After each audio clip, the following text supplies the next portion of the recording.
Kathy Miller and her family moved here from Pennsylvania. She says they've discovered that just about everything in New York is more expensive. Income tax is the biggest. It's double here than it is in Pennsylvania. Property taxes, school taxes, groceries, gas, even our car insurance is more in New York State. A report by the nonprofit Tax Foundation finds that New Yorkers have shouldered the highest state and local tax burden in the country for 34 of the last 35 years.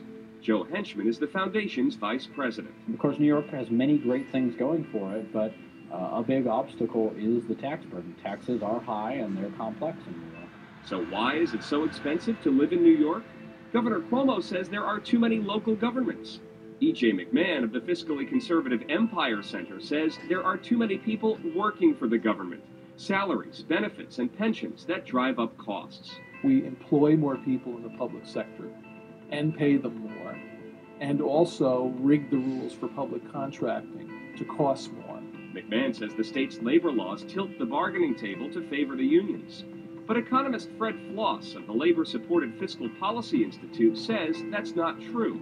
And he claims New York is not really that expensive, given the quality of life compared to other states. New York is very competitive for what you get. And that's really what all economists will talk about. So what are the benefits versus the costs? If the benefits outweigh the costs, then you want to come and live in New York. That's what Holly Johnson discovered when she and her family moved to South Carolina.